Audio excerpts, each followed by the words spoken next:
നമസ്കാരം. ആദ്യം നോക്കാം ഈ മണിക്കൂറിലെ പ്രധാന വാർത്തകൾ. വികസിത ഭാരതം എന്ന ലക്ഷ്യത്തോടെയുള്ള ബജറ്റ് പ്രഖ്യാപിച്ച് ധനമന്ത്രി നിർമ്മല സീതാരാമൻ. സാമ്പത്തിക വളർച്ചയ്ക്കും ജനപങ്കാളിത്തത്തിനും ഊന്നൽ നൽകുന്ന പ്രഖ്യാപനങ്ങൾ. ആദായ നികുതി സ്ലാബുകളിൽ മാറ്റമില്ല. ആദായ നികുതി ആക്ട് ഏപ്രിൽ 1 മുതൽ. നികുതി നിയമങ്ങൾ ലഘൂകരിക്കും. MSMEക്കും ചെറുകിട വ്യവസായ മേഖലയ്ക്കും പരിഗണന. രണ്ടാം തരം മൂന്നാം തരം നഗരങ്ങളുടെ വികസനത്തിന് 12.2 ലക്ഷം കോടി വകയിരുത്തി ധനമന്ത്രി.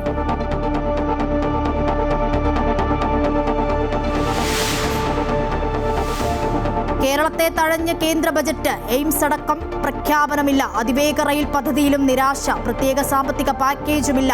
ഉൾനാടൻ ജലഗതാഗത പദ്ധതിയിലും അവഗണന. വിഴിഞ്ഞം അനുബന്ധ വികസനത്തിനും പ്രഖ്യാപനമില്ല. ലഭിച്ചത് ധാതു ഇടനാഴിയും കടലാമ പരിചരണ കേന്ദ്രവും നാളികേര പ്രോത്സാഹനവും മാത്രം. കേരളത്തെ അവഗണിച്ചതിൽ എംപിമാരുടെ പ്രതിഷേധം. ബജറ്റിൽ അതിവേഗ റെയിൽ പ്രഖ്യാപിക്കില്ലെന്ന് നേരത്തെ അറിയിച്ചിരുന്നുവെന്ന് ഇ ശ്രീധരൻ.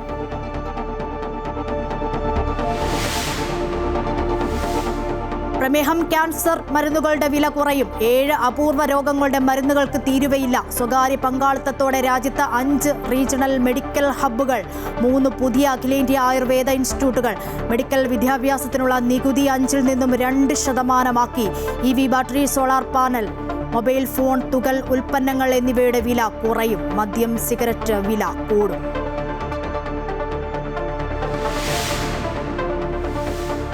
വരുമാനത്തെക്കുറിച്ച് തെറ്റായ വിവരങ്ങൾ നൽകിയാൽ കടുത്ത ശിക്ഷ. വിദേശയാത്രയുടെ നികുതി 5-ൽ നിന്നും 2% കർഷകർക്ക് ഉൽപ്പാദനം വർദ്ധിപ്പിക്കാനടക്കം സഹായം. വാഹന അപകട നഷ്ടപരിഹാര തുകയ്ക്ക് നികുതിയില്ല. കായിക മേഖലയ്ക്കായി ഖേലോ ഇന്ത്യ മിഷൻ. വനിതാ സംരംഭകർക്കായി ഷീമാർട്ട് പദ്ധതി. വിപണി ഉത്തേജക പ്രഖ്യാപനങ്ങളില്ല. ഓഹരി വിപണിയിൽ തകർച്ച.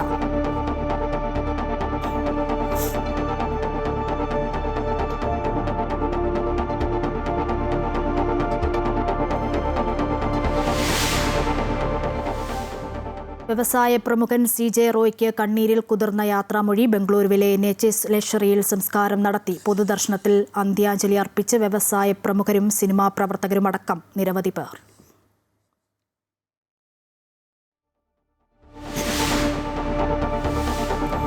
ഓസ്ട്രേലിയൻ ഓപ്പൺ പുരുഷ കിരീടം കാർലോസ് അൽക്കാരസിന്. ഫൈനലിൽ തോൽപ്പിച്ചത് സെർബിയൻ താരം നൊവാക് ജോക്കോവിച്ചിനെ. കരിയർ ഗ്രാൻഡ് സ്ലാം കിരീടം നേടുന്ന പ്രായം കുറഞ്ഞ താരമായി അൽക്കാരസ്. നികുതി നിയമങ്ങളിൽ മാറ്റങ്ങളുമായാണ് ധനമന്ത്രി നിർമ്മല സീതാരാമൻ ബജറ്റ് അവതരിപ്പിച്ചത്. പുതിയ ആദായ നികുതി നിയമം ഈ വർഷം ഏപ്രിൽ 1 മുതൽ നിലവിൽ വരുമെന്ന് ധനമന്ത്രി പ്രഖ്യാപിച്ചു. നികുതി നിയമങ്ങൾ ലഘൂകരിക്കും. In July 2024, I announced a comprehensive review of the Income Tax Act 1961. നികുതി ഇനത്തിൽ ഒട്ടേറെ പ്രഖ്യാപനങ്ങളാണ് ധനമന്ത്രി നടത്തിയത്. ജൂലൈ 31 വരെ റിട്ടേൺ സമർപ്പിക്കാം. പരിശോധനയ്ക്ക് ശേഷവും ടാക്സ് റിട്ടേൺ വിവരം പുതുക്കാം. ആദായ നികുതി സ്ലാബുകളിൽ മാറ്റമില്ല എന്ന് ധനമന്ത്രി വ്യക്തമാക്കി. പുതിയതായി നിലവിൽ വരുന്ന നിയമം ആദായ നികുതി ഫയലിംഗ് ആയാസരഹിതമാക്കും. വരുമാനത്തെക്കുറിച്ച് തെറ്റായ വിവരങ്ങൾ നൽകിയാൽ കടുത്ത ശിക്ഷയാണ് പുതിയ നിയമത്തിൽ പറയുന്നത്. വാഹനാപകട നഷ്ടപരിഹാര തുകയ്ക്ക് ഇനി മുതൽ നികുതി ഉണ്ടായിരിക്കില്ല. അതേസമയം വാഹനാപകട ഇൻഷുറൻസ് ആദായ നികുതിയിൽ നിന്ന് ഒഴിവാക്കിയിട്ടുണ്ട്. വിദേശയാത്രാ നികുതി 5% നിന്ന് 2%. പ്രവാസികളുടെ സ്ഥാവര വസ്തുക്കളുടെ കൈമാറ്റത്തിനും നികുതി കുറയ്ക്കും. മെഡിക്കൽ വിദ്യാഭ്യാസത്തിനുള്ള TCS 5% നിന്ന് 2% കുറച്ചു. ക്ലൗഡ് സർവീസുകൾക്ക് 2047 വരെ ടാക്സ് ഹോളിഡേ ആണ്. I propose to reduce TCS rate on the sale of overseas tour program package from the current 5% and 20% to 2% without any stipulation of amount. I propose to reduce TCS rate for pursuing education and for medical purposes under the liberalized remittance scheme, popularly known as LRS. മൂന്നാം മോദി സർക്കാരിന്റെ 3ാം budget അവതരണത്തോടെ രാജ്യത്ത് ഏതൊക്കെ വസ്തുക്കൾക്കാണ് വില കൂടുകയെന്നും കുറയുകയെന്നും ഉറ്റുനോക്കുകയാണ് ജനങ്ങൾ. 17 cancer മരുന്നുകൾക്ക് customs തീരുവ ഒഴിവാക്കി. ഇതോടെ ക്യാൻസർ മരുന്നുകളുടെ വില കുറയും. അതേസമയം മദ്യം, പുകയില ഉൽപ്പന്നങ്ങളായ സിഗരറ്റ്, പാൻ മസാല എന്നിവയ്ക്ക് വില ഉയരുമെന്നാണ് ബജറ്റ് പ്രഖ്യാപനത്തിലൂടെ വ്യക്തമാകുന്നത്. Those suffering from cancer, I propose to exempt basic customs duty on 17 drugs or medicines. ചില പ്രമേഹ രോഗത്തിനുള്ള മരുന്നുകൾ, സമുദ്ര ഭക്ഷ്യവിഭവങ്ങൾ, വിദേശ ടൂറിസം പാക്കേജുകൾ, വിദേശ പഠന ചെലവ്, ലെതർ ഉൽപ്പന്നങ്ങൾ, smart phone, EV battery, solar panel, microwave oven, sports ഉപകരണങ്ങൾ, ലിഥിയം ബാറ്ററി ഘടകങ്ങൾ, ചെരുപ്പ് എന്നിവയുടെ വില കുറയും. എയർക്രാഫ്റ്റ് ഭാഗങ്ങൾക്ക് നികുതി ഒഴിവാക്കിയിട്ടുണ്ട്. ഇതോടെ ഇവയ്ക്കും വില കുറയും. ആഡംബര watch, digital camera, video gaming and software, ആക്രി സാധനങ്ങൾ, ചില ധാതുക്കൾ എന്നിവയുടെ വില ഉയരും. അതേസമയം ഓഹരി വിപണിയുമായി ബന്ധപ്പെട്ട ഫ്യൂച്ചേഴ്സ് ആൻഡ് ഓപ്ഷൻസ് ട്രേഡിംഗിന് ചെലവേറും. News desk, Amrita TV. കേന്ദ്ര ബജറ്റിൽ ആരോഗ്യമേഖലയുടെ വികാസത്തിനും ഗവേഷണങ്ങൾക്കും വാരിക്കോരിയാണ് പ്രഖ്യാപനം. രാജ്യത്ത് 5 റീജിയണൽ മെഡിക്കൽ ഹബ്ബുകൾ ധനമന്ത്രി പ്രഖ്യാപിച്ചു. ആയുർവേദത്തെ പ്രോത്സാഹിപ്പിക്കാൻ പദ്ധതി ആവിഷ്കരിക്കും. പ്രമേഹം, ക്യാൻസർ മരുന്നുകളുടെ വില കുറയുന്നത് ഏറെ ആശ്വാസകരം. ധനമന്ത്രി നിർമ്മല സീതാരാമന്റെ 9ാം ബജറ്റിൽ ആരോഗ്യമേഖലയ്ക്ക് വമ്പൻ പ്രഖ്യാപനങ്ങളാണ്. ആയുർവേദ മേഖലയിൽ പുതിയ 3 ഓൾ ഇന്ത്യ ആയുർവേദ ഇൻസ്റ്റിറ്റ്യൂട്ടുകൾ സ്ഥാപിക്കുമെന്നാണ് പ്രഖ്യാപനം. കൂടാതെ 5 മേഖലാ മെഡിക്കൽ ഹബ്ബുകൾ സ്ഥാപിക്കുമെന്നും ബജറ്റിൽ പറയുന്നു. മെഡിക്കൽ ടൂറിസത്തിനായി സ്വകാര്യ മേഖലയുമായി സഹകരിച്ചാണ് പദ്ധതി. 3 പുതിയ അഖിലേന്ത്യാ ആയുർവേദ ഇൻസ്റ്റിറ്റ്യൂട്ടുകൾ സ്ഥാപിക്കും. ഒപ്പം ആയുഷ് ഫാർമസികളുടെ നിലവാരം ഉയർത്തുന്നതിനുള്ള നടപടികളും സ്വീകരിക്കും. മരുന്ന് ചെടികൾ വളർത്തുന്നവർക്കും സംസ്കരിക്കുന്നവർക്കും സഹായ പദ്ധതി പ്രഖ്യാപിച്ചു. ആയുർവേദ മേഖലയിൽ ഗവേഷണത്തിനും പരിശോധനകൾക്കും കൂടുതൽ പ്രൊഫഷണലുകളെ നിയോഗിക്കുമെന്നും ധനമന്ത്രി ബജറ്റിൽ പ്രഖ്യാപിച്ചു. യോഗ, വെൽനസ് സ്കീമുകൾക്കായി 1.5 ലക്ഷം കെയർ ഗിവർമാരെ പരിശീലിപ്പിക്കും. ശാരീരിക വൈകല്യമുള്ളവർക്കായി ദിവ്യാംഗൻ കൗശൽ യോജന പ്രഖ്യാപിച്ചു. കൂടുതൽ കൃത്രിമ അവയവ നിർമ്മാണ യൂണിറ്റുകൾ സ്ഥാപിക്കും. മെഡിക്കൽ ഹബ്ബുകൾ തൊഴിലവസരങ്ങളുടെ കേന്ദ്രമാക്കും. ആയുർവേദത്തെ പ്രോത്സാഹിപ്പിക്കുകയാണ് ഇതിലൂടെ ലക്ഷ്യം വെക്കുന്നത്. ആയുഷ് ഫാർമസികളുടെ നിലവാരം ഉയർത്തും. ഗവേഷണത്തിനും പരിശോധനകൾക്കും കൂടുതൽ പ്രൊഫഷണലുകളെ നിയോഗിക്കുമെന്നും ബജറ്റിലുണ്ട്. സ്വകാര്യ മേഖലയുമായി സഹകരിച്ചാകും പ്രാദേശിക മെഡിക്കൽ ടൂറിസം ഹബ്ബുകൾ സ്ഥാപിക്കുക. സംയോജിത ആശുപത്രികൾ, ആയുഷ് പുനരധിവാസം എന്നിവയിലൂടെ തൊഴിലവസരങ്ങൾ, അടിസ്ഥാന സൗകര്യങ്ങൾ, മെഡിക്കൽ മൂല്യ ടൂറിസം എന്നിവ ഉത്തേജിപ്പിക്കുകയാണ് പദ്ധതിയിലൂടെ ലക്ഷ്യമിടുന്നത്.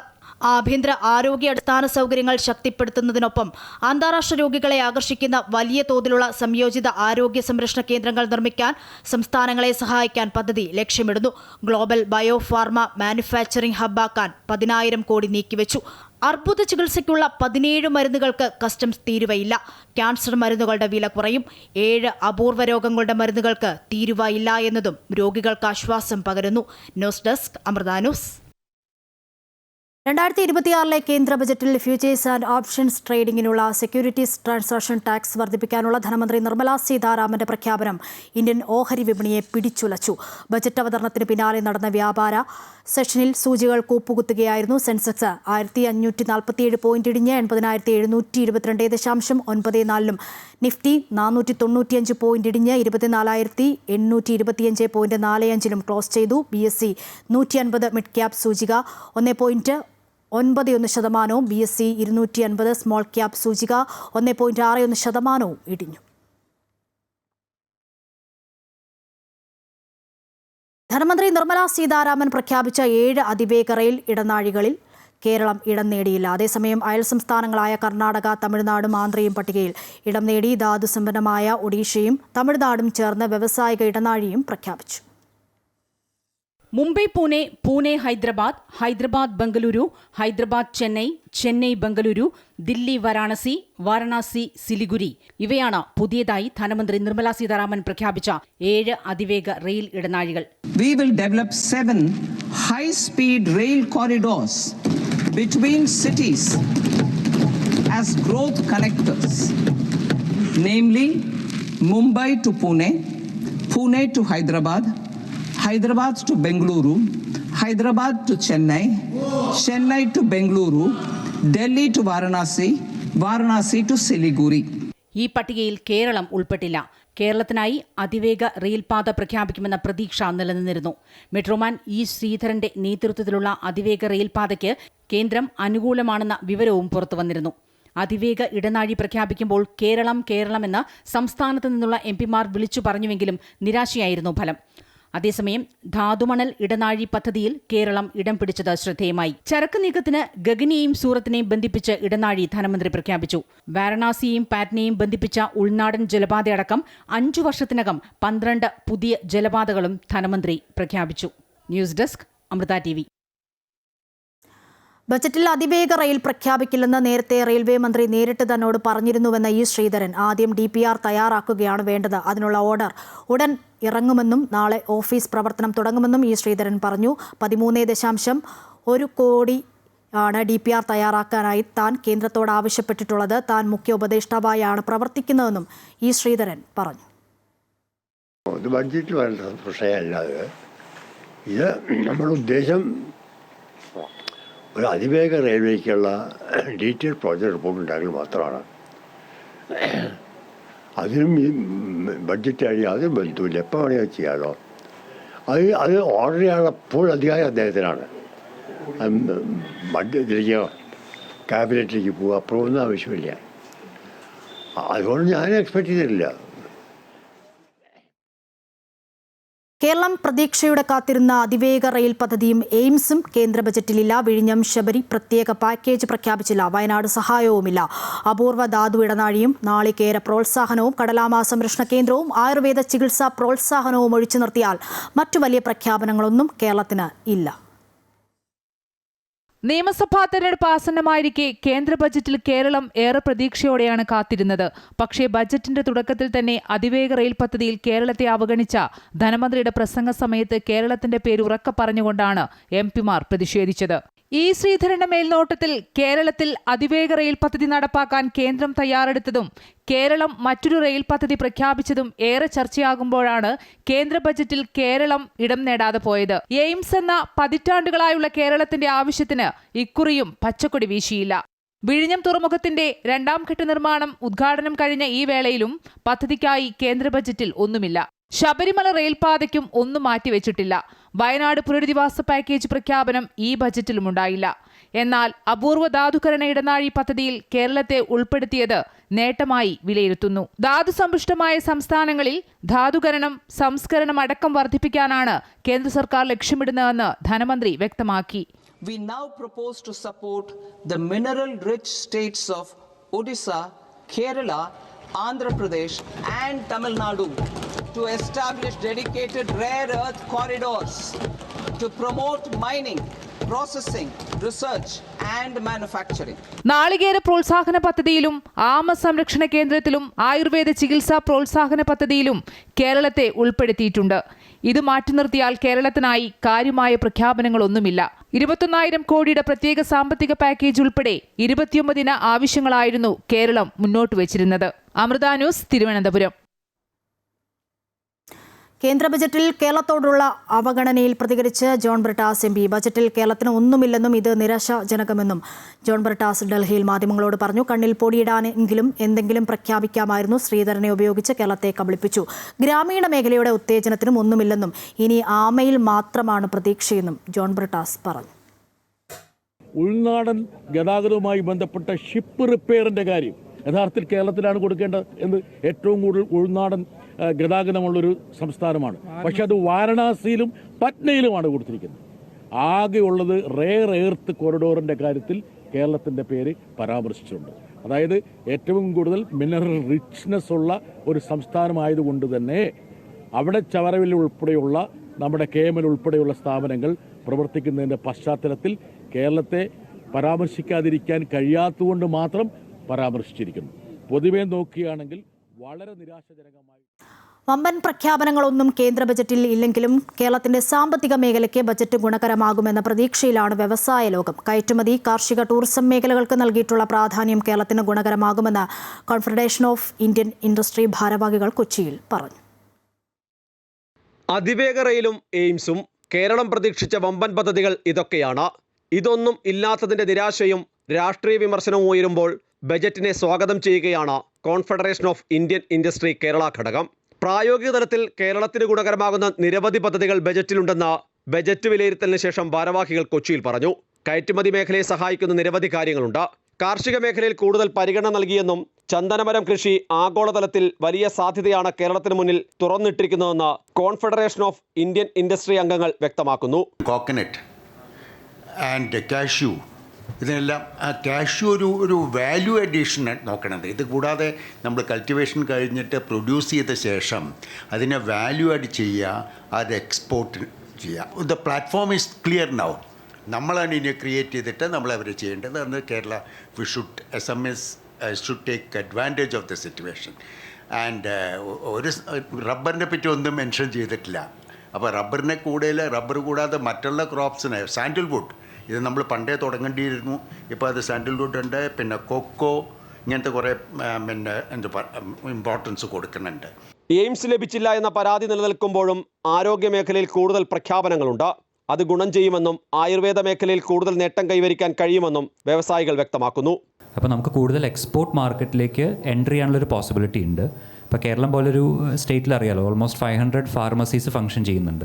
അപ്പോൾ അങ്ങനെ ഒരു സപ്പോർട്ട് കിട്ടുമ്പോൾ കൂടുതൽ ഓപ്പർച്യൂണിറ്റീസ് അവിടെ വരാനുള്ള ചാൻസ് ഉണ്ട്. സ്ത്രീപക്ഷ നിലപാടുകൾ മുന്നോട്ട് വെക്കുന്നതാണ് ഇത്തവണത്തെയും ബജറ്റ്. ഷീമാർട്ട് ഏറ്റവും പ്രധാന ഉദാഹരണമാണ്. കൊച്ചു കൊച്ചു ഇൻഡസ്ട്രീസാണ് എപ്പോഴും കേരളത്തിന് നല്ലത്. MSMEയിൽ ഇത്തവണ ഈ ബജറ്റിൽ കണ്ടിരിക്കുന്ന liquidity support for MSME through TReDS, അത് വളരെയധികം സ്വാഗതാർഹമായ ഒരു പ്രപ്പോസലാണ്. ആൻഡ് കോർപ്പറേറ്റ് മിത്ര ആ സ്കീമും MSMEകളെ സംബന്ധിച്ചിടത്തോളം വളരെയധികം സ്വാഗതാർഹം ചെയ്യുന്ന ഒരു പ്രപ്പോസൽ തന്നെയാണ്. ഷീമാർട്ട്സ് എന്ന് പറഞ്ഞ സ്കീം സ്ത്രീകളെ സംബന്ധിച്ച് കൊച്ചു സെൽഫ് ഡെവലപ്ഡ് ആയിട്ടുള്ള സ്ത്രീകൾ, സ്വന്തമായിട്ട് ചെറിയ ബിസിനസ് ചെയ്യുന്ന സ്ത്രീകൾക്ക് ഷീമാർട്ട് വളരെയധികം ഹെൽപ്പ് ചെയ്യുന്ന ഒരു സംവിധാനമാണ്. ധാതു ഇടനാഴിയും ടൂറിസം മേഖലയിലുള്ള പ്രഖ്യാപനങ്ങളും കേരളത്തിന്റെ നിലവിലെ സാഹചര്യങ്ങൾക്ക് അനുയോജ്യമായവയാണ്. അതുകൊണ്ട് തന്നെ വൻകിട പദ്ധതികൾക്ക് അപ്പുറത്തേക്ക് സംസ്ഥാനത്തിന്റെ സാമ്പത്തിക സ്ഥിതിയും തനത് വരുമാനവും വർദ്ധിപ്പിക്കാൻ ബജറ്റ് സുപ്രധാന പങ്ക് വഹിക്കുമെന്നാണ് വ്യവസായ ലോകം വ്യക്തമാക്കുന്നത്. അമൃത ന്യൂസ്, കൊച്ചി. ധനമന്ത്രി നിർമ്മല സീതാരാമൻ അവതരിപ്പിച്ചത് ഐതിഹാസിക ബജറ്റെന്ന് പ്രധാനമന്ത്രി നരേന്ദ്രമോദി. സ്വപ്നങ്ങളെ യാഥാർത്ഥ്യമാക്കാനുള്ള ബജറ്റാണിത്, ഭാവിക്കായുള്ള ബജറ്റെന്നും 2047 വികസിത ഭാരതം എന്ന സ്വപ്നം യാഥാർത്ഥ്യമാക്കുമെന്നും മോദി പറഞ്ഞു. യുവാക്കൾക്ക് വലിയ അവസരങ്ങൾ തുറക്കുമെന്നും പ്രധാനമന്ത്രി പറഞ്ഞു. ये बजट वर्तमान के सपनों को साकार करता है और भारत के उज्जवल भविष्य की नींव को सशक्त करता है. ये बजट 2047 के विकसित भारत की हमारी ऊंची उड़ान का मजबूत आधार है. साथियों, आज भारत जिस रिफॉर्म एक्सप्रेस पर सवार है, इस बजट से उसे नई ऊर्जा, नई गति मिलेगी. കേന്ദ്ര ബജറ്റിനെ കുറിച്ച് പ്രതികരിക്കാൻ വിസമ്മതിച്ച് ലോക്സഭാ പ്രതിപക്ഷ നേതാവ് രാഹുൽ ഗാന്ധി MP. തന്റെ അഭിപ്രായങ്ങൾ പങ്കുവയ്ക്കാൻ പാർലമെന്റ് വേദിയായി ഉപയോഗിക്കുമെന്ന് പാർലമെന്റിന് പുറത്ത് വെച്ച് മാധ്യമപ്രവർത്തകരോട് രാഹുൽ ഗാന്ധി പറഞ്ഞു. രാഹുലിനൊപ്പം സഹോദരിയും വയനാട് MPയുമായ പ്രിയങ്ക ഗാന്ധിയും ഉണ്ടായിരുന്നു. പ്രിയങ്കയും പ്രതികരിക്കാതെയാണ് മടങ്ങിയത്. കേന്ദ്രം കേരളത്തോട് തുടരുന്ന കടുത്ത വിവേചനവും അവഗണനയും വെളിവാക്കുന്ന രേഖയാണ് അവതരിപ്പിച്ച കേന്ദ്ര ബജറ്റെന്ന് മുഖ്യമന്ത്രി പിണറായി വിജയൻ. ഇന്ത്യയുടെ ഭൂപടത്തിൽ കേരളവുമുണ്ട് എന്ന വസ്തുത കേന്ദ്ര ധനമന്ത്രി നിർമ്മല സീതാരാമൻ ബോധപൂർവ്വം വിസ്മരിക്കുകയാണ്. സംസ്ഥാനം ദീർഘകാലമായി ആവശ്യപ്പെടുന്ന എയിംസ്, റെയിൽവേ വികസനത്തിനായുള്ള 7 അതിവേഗ ഇടനാഴികൾ, വിഴിഞ്ഞം തുറമുഖ വികസനത്തിനായുള്ള പ്രത്യേക പാക്കേജ് എന്നിവയെല്ലാം പൂർണ്ണമായും തഴയപ്പെട്ടു. ഫിനാൻസ് കമ്മീഷൻ വിഹിതം ഉയർത്തണമെന്ന ആവശ്യം നിരാകരിക്കുകയും 41% വിഹിതമെന്ന നിലവിലെ സ്ഥിതി തുടരാൻ തീരുമാനിക്കുകയും ചെയ്തത് ഫെഡറൽ തത്വങ്ങളെ ദുർബലപ്പെടുത്തുകയും ചെയ്യുന്നുവെന്നും മുഖ്യമന്ത്രി പറഞ്ഞു. കേന്ദ്ര ബജറ്റ് നിരാശാജനകമെന്ന ധനമന്ത്രി KN ബാലഗോപാൽ. കേരളം പ്രതീക്ഷിച്ചതൊന്നും നൽകിയില്ല. കേന്ദ്ര ബജറ്റിൽ നിറഞ്ഞു നിന്നത് ടാക്സ് മാത്രമായിരുന്നു, മറ്റൊന്നും ഉണ്ടായിരുന്നില്ല എന്നും ധനമന്ത്രി പറഞ്ഞു. സാമ്പത്തിക രംഗത്തെ പ്രതിസന്ധി പരിഹരിക്കാൻ പര്യാപ്തമായ ഒന്നും കേന്ദ്ര ബജറ്റിലില്ല. എയിംസ് ഉൾപ്പെടെ കേരളം പ്രതീക്ഷിച്ചതൊന്നും ലഭിച്ചില്ല. കാർഷിക ആരോഗ്യ മേഖലകൾക്ക് മതിയായ പ്രഖ്യാപനങ്ങൾ ഉണ്ടായില്ലെന്നും വിഴിഞ്ഞം തുറമുഖ പദ്ധതിക്ക് ഒന്നുമില്ലെന്നും ബാലഗോപാൽ പറഞ്ഞു. വേണ്ടിയിട്ട് അപ്പോഴും ശ്രമിക്കേണ്ടത് കേന്ദ്ര ഗവൺമെൻറ് നയങ്ങളിൽ കൂടിയാണ്. അപ്പോൾ ഇന്ത്യൻ എക്കണോമിയിൽ ഇതെങ്ങനെ ബാധിക്കും? വാസ്തവത്തിൽ ഇന്ത്യൻ എക്കണോമിയിലൊരു റിസഷൻ ട്രെൻഡാണ് എന്ന് നിങ്ങൾ ആദ്യം ഇതിൻ്റെ ബഡ്ജറ്റ് അറ്റ് എ ഗ്ലാൻസ് എടുത്തിട്ട് അതിൻ്റെ ആദ്യ ഭാഗം നോക്കുമ്പോൾ തന്നെ മനസ്സിലാവും. കാരണം സാമ്പത്തിക രംഗത്ത് വലിയ മുന്നോട്ട് പോക്കില്ല. കേരളത്തിന് ആശ്വാസകരമായ ഒരു പദ്ധതിയും കേന്ദ്ര ബജറ്റിൽ ഇല്ലെന്ന് പ്രതിപക്ഷ നേതാവ് വി.ഡി. സതീശൻ. കേന്ദ്രമന്ത്രിമാർ പറഞ്ഞിരുന്നത് കേട്ട എയിംസെങ്കിലും കിട്ടുമെന്ന് വിചാരിച്ചു. എന്നാൽ ബജറ്റ് വന്നപ്പോൾ എയിംസുമില്ല, അതിവേഗ റെയിൽ പാതയുമില്ല. ഇതാണോ ബി.ജെ.പി നേതാക്കളും പ്രധാനമന്ത്രിയും കൊട്ടിഘോഷിക്കുന്നതെന്നും വികസിത കേരളമെന്നും വി.ഡി. സതീശൻ ചോദിച്ചു. കേരളമുണ്ടെന്ന് കാണിക്കാനാണ് കടലാമ പദ്ധതി. കേന്ദ്രവും സംസ്ഥാനവും കർഷകരെ സഹായിക്കുന്നില്ല. ബജറ്റിലെ ധാതു ഇടനാഴി പ്രഖ്യാപനം കേരളത്തിലെ ധാതു സമ്പത്ത് കോർപ്പറേറ്റുകൾക്ക് കൊടുക്കാനുള്ള ശ്രമത്തിന്റെ ഭാഗമാണെന്നും പ്രതിപക്ഷ നേതാവ് കുറ്റപ്പെടുത്തി. കേരളത്തിൽ നിന്നുള്ള കേന്ദ്രമന്ത്രിമാർ പറഞ്ഞത് എയിംസെങ്കിലും കിട്ടുമെന്നാണ് വിചാരിച്ചത്. അവർ നിരന്തരമായി എയിംസിനെ കുറിച്ചാണ് സംസാരിച്ചുകൊണ്ടിരുന്നത്. എയിംസും ഇല്ല, അതിവേഗ റെയിൽ പാതയും ഇല്ല, കേരളത്തിന് വേണ്ടി ഒന്നുമില്ല. ഒരു തരത്തിലുള്ള ഒരു ആശ്വാസം കേരളത്തിന് നൽകുന്ന രീതിയിലുള്ള കേന്ദ്ര ബജറ്റിൽ വീണ്ടും കേരളത്തെ അവഗണിച്ചിരിക്കുകയാണെന്ന് പി.കെ. കുഞ്ഞാലിക്കുട്ടി. ആമമുട്ടയ്ക്ക് പണം അനുവദിച്ചതിലൂടെ കേരളത്തെ വീണ്ടും അപമാനിക്കുകയാണെന്നും കുഞ്ഞാലിക്കുട്ടി കോഴിക്കോട് പറഞ്ഞു. കേന്ദ്രത്തിൽ നിന്നും ഒന്നും വാങ്ങിയെടുക്കാൻ കേരള സർക്കാരിന് കഴിയുന്നില്ല എന്നും അദ്ദേഹം കുറ്റപ്പെടുത്തി. അവഗണനയ്ക്കെതിരെ UDF പ്രതിഷേധ പരിപാടികൾ ആലോചിക്കുമെന്നും അദ്ദേഹം കൂട്ടിച്ചേർത്തു. അതുകൂടാതെ ആളുകളെ കൊണ്ട് പറയിപ്പിക്കുന്ന തരത്തിൽ ഈ പറഞ്ഞതുപോലെ ഒരു ആമ പ്രയോഗമുണ്ട്. അതോടുകൂടി അതൊരു അപമാനിക്കലായിപ്പോയി കേരളത്തെ. കാരണം ഒരു സംസ്ഥാനം ഇവിടെ ഉണ്ട് എന്ന തോന്നൽ തന്നെ അവർക്കില്ല എന്ന് തോന്നുന്നു. കേന്ദ്ര ഗവൺമെൻറ്റിൻ്റെ നിലപാട് അങ്ങനെയാണ്. ഇതിലെടുത്തു പറയേണ്ട മറ്റൊരു കാര്യം, എല്ലാവരെയും പോലെ പരിഭവം പറയാനേ കേരള ഗവൺമെൻറ്റിനും കഴിയുന്നുള്ളൂ. പോയി വാങ്ങിയെടുക്കാൻ പറ്റുന്നില്ല. അതാണ്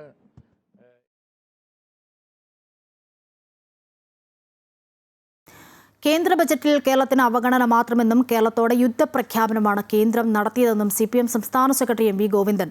ഇതിനെതിരെ വലിയ പ്രതിഷേധമുയരും. കേന്ദ്ര അവഗണന LDF ജാഥയിലൂടെ ജനങ്ങളോട് വിശദീകരിക്കുമെന്നും M.V. ഗോവിന്ദൻ കാസർഗോഡ് പറഞ്ഞു. കേന്ദ്ര ബജറ്റിൽ കേരളത്തോട് കടുത്ത അവഗണനയും വിവേചനവുമെന്ന് മന്ത്രി P. രാജീവ്. അതിവേഗ റെയിൽ, എയിംസ് ഉൾപ്പെടെയുള്ള പദ്ധതികൾ കേരളത്തിന് അനുവദിച്ചില്ല. അർഹമായ നികുതി വിഹിതം നൽകിയില്ലെന്നും P. രാജീവ് പറഞ്ഞു.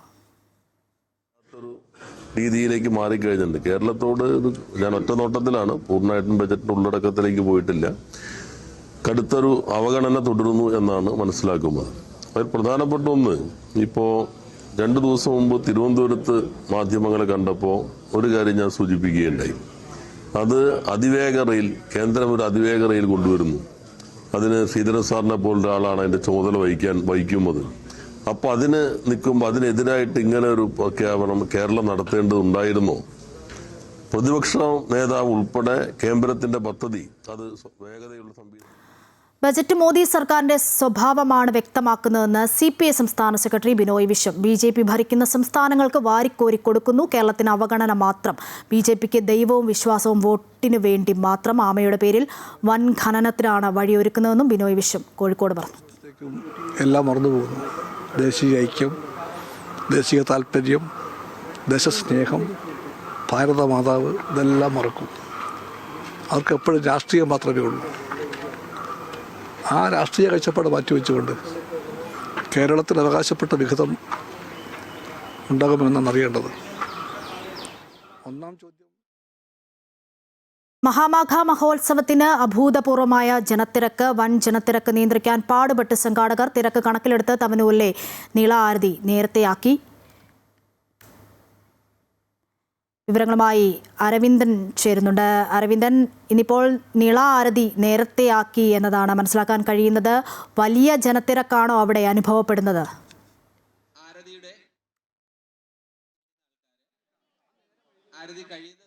നിങ്ങളെല്ലാവരും പടിഞ്ഞാറ് തവനൂർ കടവിന്റെ ഭാഗത്തേക്കാണ് സഞ്ചരിക്കേണ്ടത്.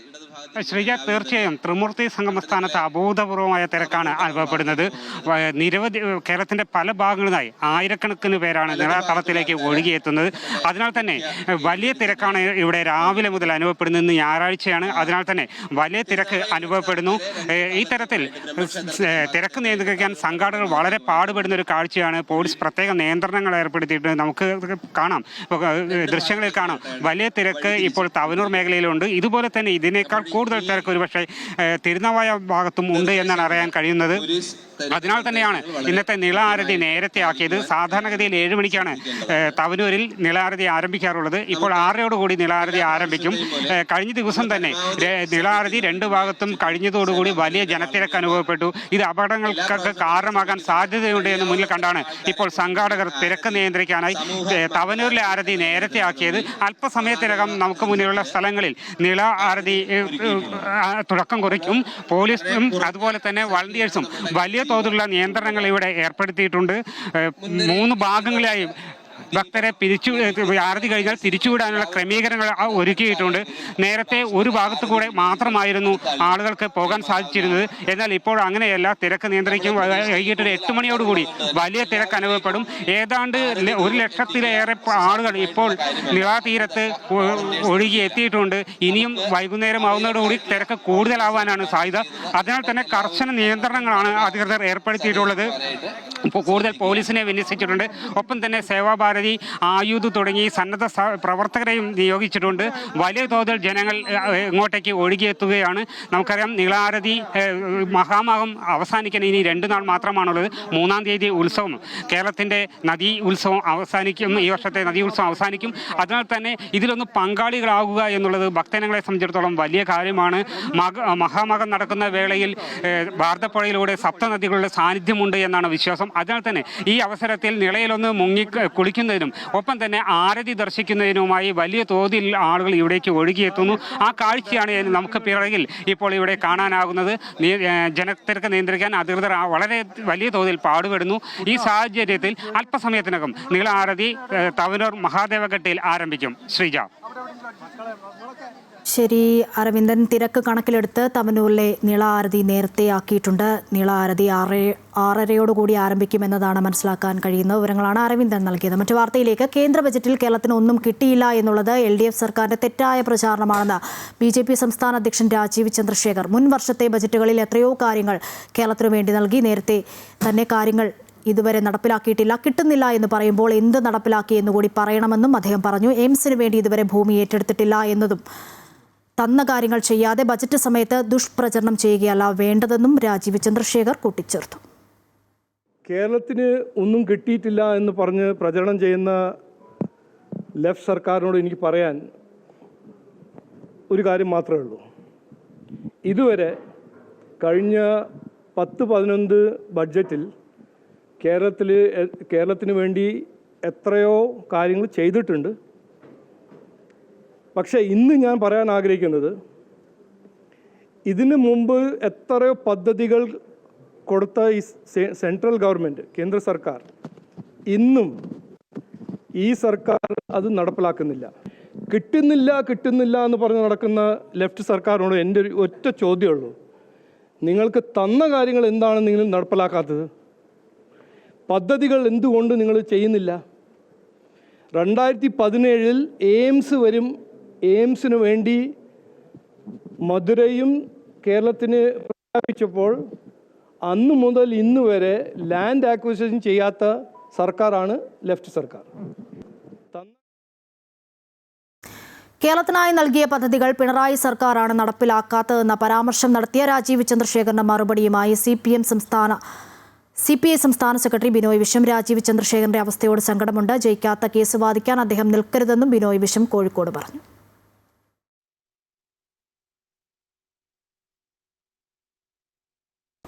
എനിക്ക് രാജീവിൻ്റെ അവസ്ഥയെപ്പറ്റി സങ്കടമുണ്ട്. ഒരിക്കലും ജയിക്കാത്ത കേസ് വാദിക്കാൻ വേണ്ടി നിയുക്തനായ ഒരു വക്കീലിൻ്റെ ഗതികളാണ്. അദ്ദേഹം വക്കീലല്ല, ഹീസ് എ ബിസിനസ്മാൻ. പക്ഷേ ആ ബിസിനസ്മാൻ ജനങ്ങളുടെ കോടതിയിൽ ഒരു പ്രത്യേകതരം കേസ് വാദിക്കുകയാണ്. ഇപ്പോൾ മൂക്ക് താഴേക്കുള്ളവർക്കെല്ലാവർക്കും അറിയാം ആ കേസ് ജയിക്കില്ല. പരമ്പരയായി കേന്ദ്ര ഗവൺമെൻറ് കേരളത്തെ വഞ്ചിക്കുമ്പോൾ, വിവേചനം കാണിക്കുമ്പോൾ, വാതിൽ കൊട്ടിയടയ്ക്കുമ്പോൾ, അത് കണ്ട് ജനങ്ങളാകെ പൊറുതുമുട്ടുമ്പോൾ അവരുടെ എല്ലാ മനസ്സിൽ കേന്ദ്ര സർക്കാരിനോട് അമർഷം പറഞ്ഞു പൊന്തുമ്പോൾ അദ്ദേഹത്തോട് പറയുകയാണ്, നിങ്ങൾ വാദിക്കണം, ഈ കേസ് വാദിക്കണം എന്ന് പറയുകയാണ്. കേന്ദ്ര തമ്പുരാക്കന്മാർ ഈ ഗവൺമെൻറ്റിന് വേണ്ടി ജയജയപ്പെടാൻ പറയുകയാണ്. വിദേശയാത്ര നടത്തുന്ന ഇന്ത്യക്കാർക്ക് ആശ്വാസം. വിദേശ ടൂർ പാക്കേജുകളുടെ TCS 2% കുറച്ചു. വിദേശ ടൂർ പ്രോഗ്രാം പാക്കേജുകളുടെ നികുതി കുറയുന്നതോടെ അന്താരാഷ്ട്ര ടൂർ പാക്കേജുകൾ കൂടുതൽ ലളിതമാക്കാനാകും എന്നതാണ് നേട്ടം. ഇന്ത്യയിൽ നിന്നും വിദേശത്തേക്ക് പോകുന്ന യാത്രക്കാർക്ക് ഇതിന്റെ ഗുണം ലഭിക്കും. Tourism. The tourism sector has the potential to play a large role in the employment generation, forex earnings, and expanding the local economy. I propose to set up a National Institute of Hospitality by upgrading the existing National Council for Hotel Management and Catering Technology. It will function as a bridge between academia, industry, and government. I also propose a pilot scheme for upskilling 10,000 guides in 20 iconic tourist sites through a standardized, high-quality, 12-week training course in hybrid mode in collaboration with a Indian Institute of Management. കേന്ദ്ര സർക്കാർ കേരളത്തോട് വലിയ അവഗണന പുലർത്തുകയാണെന്ന് മുഖ്യമന്ത്രി പിണറായി വിജയൻ ഇന്ന് അവതരിപ്പിച്ച കേന്ദ്ര ബജറ്റിലൂടെ ഈ കാര്യത്തെക്കുറിച്ച് ജനങ്ങൾ പൂർണ്ണ ബോധവാന്മാരായെന്നും മുഖ്യമന്ത്രി പറഞ്ഞു. ഒരുതരം സാമ്പത്തിക ഉപരോധമാണ് കേന്ദ്രം സംസ്ഥാനത്തിന് നേരെ പുലർത്തുന്നതെന്നും മുഖ്യമന്ത്രി കുറ്റപ്പെടുത്തി. LDF വടക്കൻ മേഖലാ വികസന ജാഥ ഉദ്ഘാടനം ചെയ്യുകയായിരുന്നു മുഖ്യമന്ത്രി. MV ഗോവിന്ദൻ നയിക്കുന്ന LDF വികസന മുന്നേറ്റ ജാഥയ്ക്ക് മഞ്ചേശ്വരം കുമ്പളയിൽ നിന്നും തുടക്കമായി. വിവരങ്ങളുമായി അനൂപ് നീലേശ്വരം ചേരുന്നുണ്ട് കാസർഗോഡ് നിന്നും. അനൂപ്, ഇന്നിപ്പോൾ കേന്ദ്ര ബജറ്റിൽ വലിയ വിമർശനം, രൂക്ഷ വിമർശനമാണ് മുഖ്യമന്ത്രി ഉയർത്തിക്കാട്ടുന്നത്. ഒപ്പം ഈ ജാഥയിൽ മറ്റെന്തൊക്കെ കാര്യങ്ങളാണ് മുഖ്യമന്ത്രി പറഞ്ഞത്? വിവരങ്ങൾ. തീർച്ചയായിട്ടും കേന്ദ്ര സർക്കാർ ഇന്ന് അവതരിപ്പിച്ച ബജറ്റിനെ വിമർശിച്ചുകൊണ്ടായിരുന്നു മുഖ്യമന്ത്രിയുടെ പ്രസംഗം. അതായത് കേന്ദ്ര സർക്കാർ ഒരു സംസ്ഥാനം എന്ന നിലയിൽ കേരളത്തോട് വലിയ അവഗണന പുലർത്തുകയാണെന്നും ഒരുതരം സാമ്പത്തിക വിരോധമാണ് കേന്ദ്രം സംസ്ഥാനത്തിന് കാണിക്കുന്നതെന്നും മുഖ്യമന്ത്രി പ്രസംഗം തുടങ്ങിയ ഉടനെ തന്നെ പറയുകയുണ്ടായി. കേരളത്തിന് അർഹതപ്പെട്ടതെല്ലാം നിഷേധിക്കുന്നു. ഇക്കാര്യം ജനങ്ങളുടെ മുൻപിൽ അവതരിപ്പിക്കുക എന്നത് ഈ LDF ജാഥയുടെ ഉദ്ദേശങ്ങളിൽ ഒന്നാണെന്ന് മുഖ്യമന്ത്രി പറഞ്ഞു. കേന്ദ്ര ബജറ്റ് ഈ ജാഥ തുടങ്ങുന്ന ഇന്ന് തന്നെ അവതരിപ്പിച്ചതോടെ കേരളത്തോട് കാണിക്കുന്ന അവഗണനയെ കുറിച്ച് ജനങ്ങൾ പൂർണ്ണ ബോധവാന്മാരായിരിക്കുകയാണ്. നമ്മുടെ രാജ്യത്തുള്ള പ്രധാന സംസ്ഥാനങ്ങളിൽ ഒന്നാണ് കേരളം. പക്ഷെ ബജറ്റിൽ കേരളത്തെ കുറിച്ച് ഒന്നും തന്നെ ധനമന്ത്രിക്ക് പറയാൻ ഉണ്ടായിട്ടില്ല എന്നും അദ്ദേഹം പറയുകയുണ്ടായി. ഇന്ന് അവതരിപ്പിച്ച ബജറ്റിൽ പ്രധാന ആവശ്യങ്ങളൊന്നും ഉണ്ടായിട്ടില്ല. കേരളം മുന്നോട്ട് വെച്ച കാര്യങ്ങൾ, അതേസമയം കടലാമയെ സംരക്ഷിക്കുന്ന കാര്യം മാത്രമാണ് പറഞ്ഞത്. അത് മാത്രമാണ് പ്രധാനമായി ഉണ്ടായിരിക്കുന്നത്. അർദ്ധ അതിവേഗ റെയിൽപാത വേണമെന്ന് നമ്മൾ ആവശ്യപ്പെട്ടിരുന്നു. എന്നാൽ അതിവേഗ റെയിൽപാത സംബന്ധിച്ചുള്ള ഒരു ആലോചനകൾ വന്നു. അതും ഒന്നും തന്നെ ബജറ്റിൽ കാണാൻ കഴിഞ്ഞില്ലെന്നും മുഖ്യമന്ത്രി പറഞ്ഞു. കേന്ദ്ര സർക്കാരിന് കേരളത്തോടുള്ള മനോഭാവത്തിൽ ഒരു മാറ്റവുമില്ല എന്നാണ് ഇന്ന് അവതരിപ്പിച്ച ബജറ്റ് വ്യക്തമാക്കുന്നതെന്നും ഗോവിന്ദൻ നയിക്കുന്ന വികസന ജാഥ ഉദ്ഘാടനം ചെയ്തുകൊണ്ട് അദ്ദേഹം പറയുകയുണ്ടായി. കൂടാതെ കണ്ട് ജാഥയിൽ രാഷ്ട്രീയം എന്ന രീതിയിൽ ലീഗിനെതിരെ വലിയൊരു വിമർശനം മുഖ്യമന്ത്രിയുടെ ഭാഗത്തു നിന്ന് ഉണ്ടായി. അത് KM ഷാജി മുമ്പ് നടത്തിയ പ്രസംഗത്തെ ആസ്പദമാക്കിയായിരുന്നു. മതം എന്ന് പറയുന്ന KM ഷാജിയുടെ പ്രസംഗമാണ് അദ്ദേഹം എടുത്തു വിമർശിച്ചത്. അവർ അധികാരത്തിന് പുറത്താണ്, ജനങ്ങൾ ശരിയായ വിധികർത്താക്കളെന്നും നിങ്ങളെ സഹിക്കാൻ കഴിയില്ലെന്ന് കണ്ടാണ് അധികാരത്തിൽ നിന്നും മാറ്റി നിർത്തുന്നതെന്നും മുഖ്യമന്ത്രി പറഞ്ഞു. അതിന് മതവികാരം ഇളക്കി പരിഹാരം കാണാമെന്ന് കരുതേണ്ടെന്നും ലീഗിനെ പേരെടുത്ത് പറയാതെ കൊണ്ട് മുഖ്യമന്ത്രി വിമർശിക്കുകയുണ്ടായി. മതത്തിന് ദോഷം സംഭവിക്കുന്നു എന്ന തരത്തിലുള്ള വലിയ പ്രചരണം ഇവിടെ നടത്തുന്നു. എന്നാൽ എല്ലാ മതസ്ഥർക്കും ഒരുപോലെ കാര്യങ്ങൾ ചെയ്യുന്ന സർക്കാരാണ് ഇന്നിവിടെ ഭരിച്ചുകൊണ്ടിരിക്കുന്നതെന്നും മുഖ്യമന്ത്രി പറയുകയുണ്ടായി. അശ്വനി. ശരി, വിവരങ്ങളാണ് കാസർഗോഡ് നിന്നും അനൂപ് നീലേശ്വരം നൽകിയത്. SSLC പരീക്ഷയുടെ ഫലപ്രഖ്യാപനം മെയ് 8 മന്ത്രി V Sivankutty. SSLC, THSLC, AHSLC തുടങ്ങിയ പരീക്ഷകൾ മാർച്ച് 5 മുതലാണ് ആരംഭിക്കുക. മാർച്ച് 30 പരീക്ഷകൾ പൂർത്തിയാകും. വിദ്യാർത്ഥികൾക്കും അധ്യാപകർക്കും കൃത്യമായ തയ്യാറെടുപ്പുകൾ നടത്താൻ മുൻകൂട്ടിയുള്ള പ്രഖ്യാപനം സഹായിക്കുമെന്ന് പറഞ്ഞ മന്ത്രി വിദ്യാർത്ഥികൾക്ക് വിജയാശംസകളും നേർന്നു.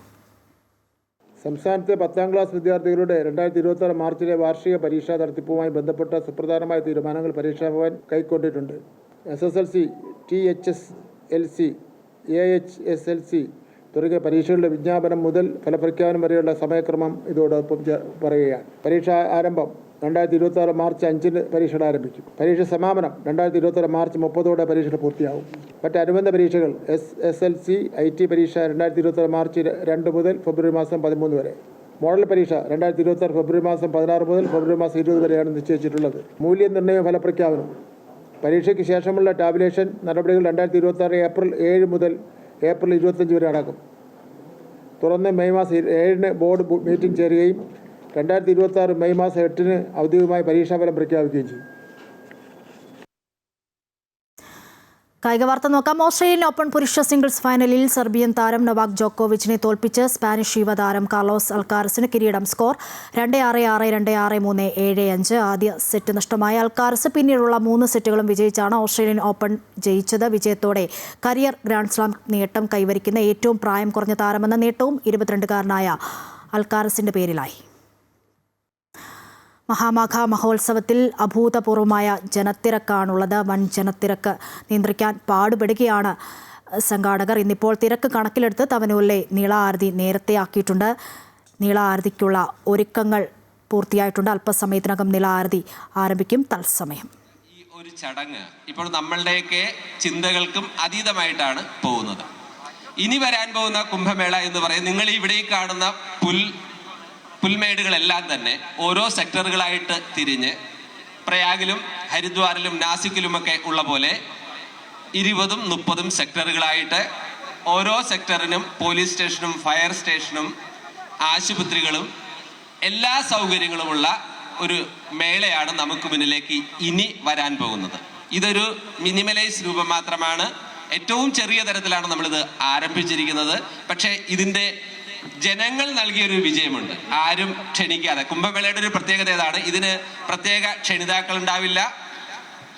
മേള അതിൻ്റെ സമയം കുറിച്ചു കഴിഞ്ഞാൽ എല്ലാ സന്യാസ സമൂഹവും എല്ലാ ഗൃഹസ്ഥി സമൂഹവും എത്തിച്ചേരുക എന്നുള്ളതാണ്. അതിൻ്റെ പ്രധാന സ്നാന ദിവസങ്ങളിൽ സ്നാനം ചെയ്യുക എന്നുള്ളതാണ് ഇതിൻ്റെ ചടങ്ങ്.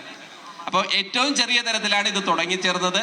ഇനി നിങ്ങളുടെ ദൗത്യമാണ്. ഇപ്പോൾ ഇവിടെ നമ്മളുടെ ഈ ചെറിയ അന്നക്ഷേത്രത്തിൽ പോലും നമ്മൾ ഓരോ ആൾക്കാർ നിങ്ങളോട് എന്തെങ്കിലും പണമല്ല ആവശ്യപ്പെടുന്നത്. നിങ്ങൾ ഓരോരുത്തരും വന്ന് അവിടെ സന്നദ്ധ സേവനം ചെയ്ത് ഈ തിരക്ക് കുറയ്ക്കുവാൻ സാധിക്കുമെങ്കിൽ അത് നമുക്ക് കിട്ടുന്ന ഏറ്റവും വലിയൊരു ഭാഗ്യമായിരിക്കും. അപ്പോൾ അടുത്തായി നമ്മളിവിടെ ഗംഗാരതിയുടെ ചടങ്ങുകളിലേക്ക് കടക്കുകയാണ്. മഹാദേവ തീർത്ഥത്തിൽ എല്ലാവർക്കും ഒരുമിച്ച് ആരതി നൽകണം എന്നുള്ള ആഗ്രഹത്തോടു കൂടി